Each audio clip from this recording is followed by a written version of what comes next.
안녕하십니까. 유니뉴스의 이영아입니다. 지난 3월 1일은 한민족이 독립선언서를 발표하여 한국의 독립의사를 세계에 알린 지 95주년이 되는 날이었습니다. 박근혜 대통령은 통일된 한반도가 3.1운동 정신을 완성하는 것이라고 말했습니다. 지난 1일 세종문화회관에서 제95주년 3.1절 기념식이 열렸는데요. 박 대통령은 기념사를 통해 한반도는 미래의 유라시아와 동북아를 연결하는 평화의 심장으로 동북아시아 국가들 역시 평화로운 통일 한반도에서 새로운 발전의 기회를 찾게 될 것이라고 말했습니다. 국민 여러분, 저는 경제적 초석을 넓히고 선진 한국을 만드는 데 있어 한반도의 평화와 통일 기반 구축이 무엇보다 중요하다고 생각합니다. 그래서 저는 대통령 직속으로 통일준비위원회를 두고 평화 통일을 위한 준비를 시작할 것입니다.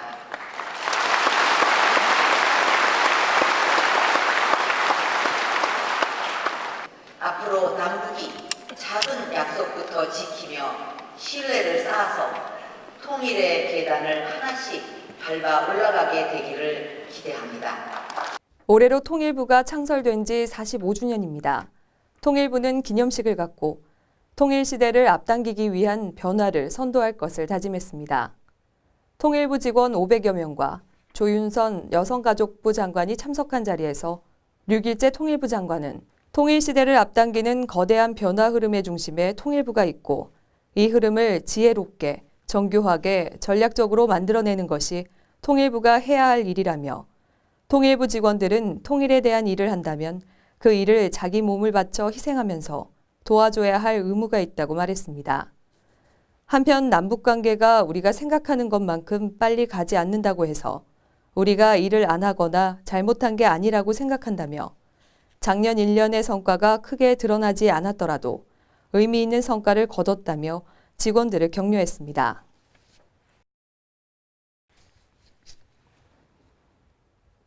정부가 지난 5일, 이달 12일 남북 적십자 실무 접촉을 북한에 제의했었죠. 이는 박근혜 대통령의 3.1절 기념사에 따른 후속 조치였는데요. 지난 1일 제95주년 3.1절 기념식에서 박 대통령은 고령의 이산가족에게 남은 시간이 많지 않다며 이산가족 상봉 정례화를 공식적으로 북한에 제의한 바 있습니다. 이에 대해 북한이 지난 6일 거부 의사를 전해왔습니다.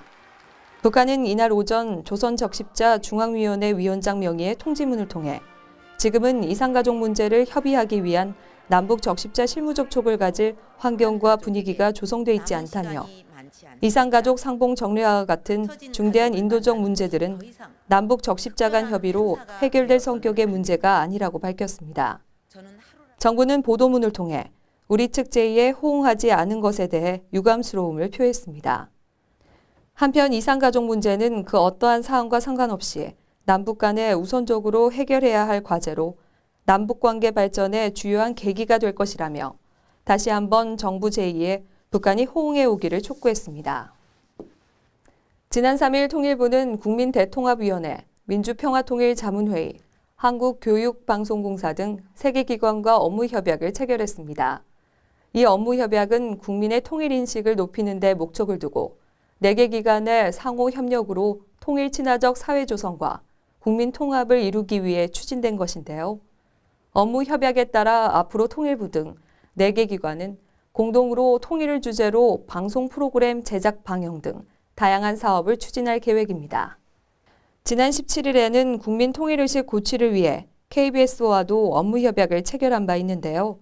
통일부는 유관기관과의 협업 체계를 더욱 강화하여 통일 친화적 사회 조성에 노력을 기울이고 있는 것으로 보입니다.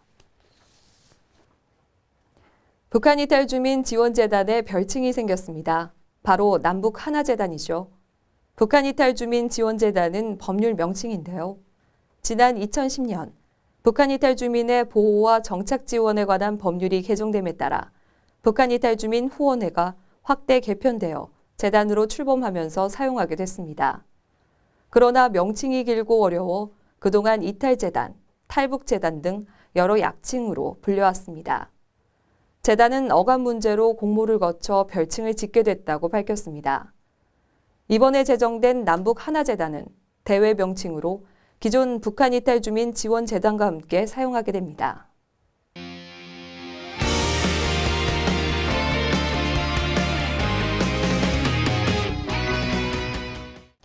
오는 3월 9일 북한에선 김정은 집권 이후 첫 선거가 치러집니다. 북한에서의 선거는 어떻게 이루어지고 어떤 의미가 있는지 궁금하시죠? 통일부 정세분석국 정현주 사무관을 통해 북한 선거 제도에 대해 전해드리겠습니다.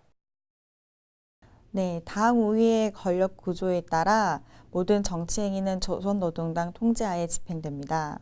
북한 선거 실시 목적은 민주집중제라는 민주주의 원리와 제도에 따라 국가를 운영하고 있다는 것을 보여주기 위함입니다. 네, 우리 국회에 해당하는 최고인민회의 대의원은 5년마다 선거를 통해 선출됩니다. 지방의회에 해당하는 지방인민회의 대의원은 4년마다 선출되고요. 김정일 국방위원장의 경우 지난 1982년 제7기 최고인민회의 대의원에 처음 추대되었으며 1998년 최고인민회의 제10기 1차 회의에서 국방위원장에 재추대된 바 있습니다. 북한 선거는 각각 인민회의 대의원 선거법 제11조에 따라 선거 60일 전에 선거 공고로 시작됩니다. 이번 제13기 대의원 선거는 선거 61일 전인 지난 1월 7일에 3월 9일에 선거가 실시된다고 공고되었습니다. 선거 40일 전까지 중앙선거위원회 및 구분구위원회 등 선거위원회가 조직되고요. 선거 공고 5일 후부터 선거 3일 전까지 후보자 추천 및 후보자 등록이 완료됩니다.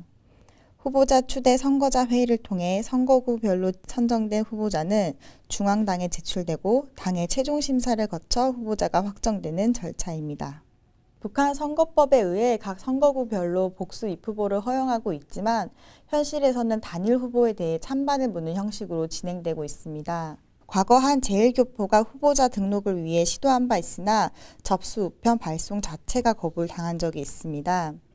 이번 최고인민회의 대의원 선거 후보의 경우 지난 111호 백두산 선거구 선거자 대회에서 김정은을 추대하였습니다. 네, 주로 조선중앙방송 및 노동신문을 통해 선전활동을 펼치고 있습니다.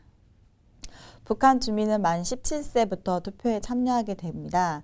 투표 방식은 단일 후보에 대해 찬성, 반대하는 두 가지 형식입니다. 과거에는 찬반함 투표가 나누어져 있었으나 현재는 앞면에 후보자 이름이 적혀 있고요. 뒷면에는 찬성표가 적혀 있어서 찬성하는 경우에는 투표 용지를 반으로 접어 투표함에 넣고 반대의 경우에는 후보자 이름 옆에 X표를 한 후에 넣게 되어 있습니다. 네, 선거 당일 인민반장의 주민 소집에 따라 투표장에 단체 이동을 하게 되어 있습니다. 부득이하게 불참한 경우 인민반장에게 증명서를 받아 다른 지역에서 투표할 수 있습니다. 해외 주재자, 탈북자, 실종자 등 투표를 할 수 없는 이들은 선거자 명부에서 처음부터 제외시키기 때문에 참여율이 100%에 가까울 수밖에 없습니다. 또한 투표율이 발표돼도 지금까지 총 유권자 수와 총 투표자 수가 발표된 적은 없습니다. 또한 투표율은 발표가 되어도 지금까지 총 유권자 수와 총 투표자 수가 발표된 적은 없습니다. 찬성률이 높은 것은 비밀 투표가 이루어지지 않기 때문에 사실상 반대표 행사가 불가하기 때문인 것으로 볼 수 있습니다.